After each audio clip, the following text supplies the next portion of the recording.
berasal dari UPBJJ Mashinik, Pokjar Mamuju Tengah, Fakultas Keguruan dan Ilmu Pendidikan, jurusan Pendidikan Guru Sekolah Dasar. Baiklah, pada hari ini saya akan melakukan tugas mata kuliah dengan kode mata kuliah PDGK 4107 Praktikum IPA di SD pada modul 1 tentang makhluk hidup dengan judul praktikum yaitu simbiosis. Adapun alat dan bahan yang kita gunakan pada praktikum kali ini adalah ada alat tulis, tabel pengamatan, dan alam sekitar. Apa itu simbiosis? Simbiosis adalah hubungan erat antara dua makhluk hidup yang berbeda jenis yang hidup bersama dalam jangka waktu tertentu dan saling memengaruhi.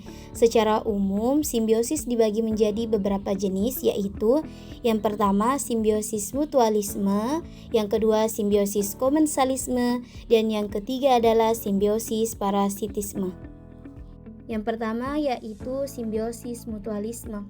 Simbiosis mutualisme adalah hubungan antara dua makhluk hidup yang saling menguntungkan. Contohnya dapat kita lihat pada lebah dan bunga pohon tanjung. Pohon tanjung memiliki bunga yang harum sehingga menarik lebah. Lebah datang untuk mengambil nektar sebagai sumber makanan. Selanjutnya saat lebah hinggap, serbuk sari menempel pada tubuhnya dan berpindah ke bunga lain. Hal ini membantu proses penyerbukan pada bunga tanjung. Dengan demikian, lebah mendapatkan makanan dan bunga tanjung terbantu dalam proses reproduksi. Selanjutnya yaitu simbiosis komensalisme. Simbiosis komensalisme adalah hubungan antara dua makhluk hidup di mana satu pihak diuntungkan sementara pihak lainnya tidak dirugikan. Pada video ini terlihat tumbuhan paku-pakuan sebagai epifet yang menempel pada pohon mangga. Tumbuhan epifet menggunakan pohon mangga hanya sebagai tempat hidup dan menopang agar dapat memperoleh cahaya matahari. Epifet tidak mengambil nutrisi dari pohon mangga, melainkan mendapatkan air dan sumber hara dari udara, hujan, dan sisa-sisa bahan organik. Dengan demikian, paku-pakuan diuntungkan sedangkan pohon mangga tidak dirugikan. Hubungan ini disebut simbiosis komensalisme.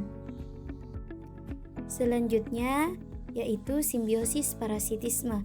Simbiosis parasitisme adalah hubungan antara dua makhluk hidup di mana satu pihak diuntungkan sedangkan pihak lainnya dirugikan. Dalam hubungan ini, organisme yang diuntungkan disebut parasit dan organisme yang dirugikan disebut inang. Parasit biasanya memperoleh makanan atau nutrisi dari inangnya sehingga dapat menyebabkan kerusakan pada inang tersebut. Contoh simbiosis parasitisme dapat kita lihat pada interaksi antara ulat dan buah durian. Ulat merupakan hewan kecil yang sering hidup dan berkembang di dalam buah. Ulat memakan daging buah durian sebagai sumber makanan untuk pertumbuhan dan kelangsungan hidupnya.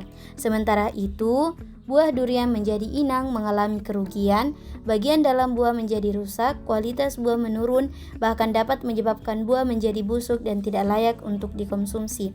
Dengan demikian, hubungan antara ulat dan buah durian termasuk dalam simbiosis parasitisme, karena ulat memperoleh keuntungan sedangkan buah durian mengalami kerugian.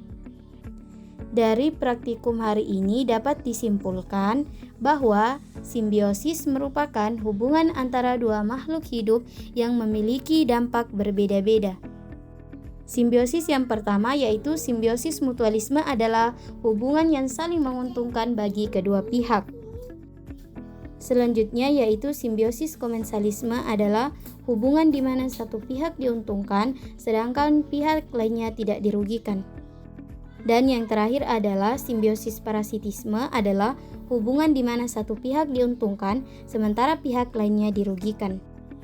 Dengan demikian, setiap jenis simbiosis menunjukkan bentuk interaksi makhluk hidup yang berbeda dalam suatu ekosistem. Semoga pengamatan ini dapat menambah pemahaman kita tentang hubungan antar makhluk hidup di lingkungan sekitar. Dan saya ucapkan terima kasih.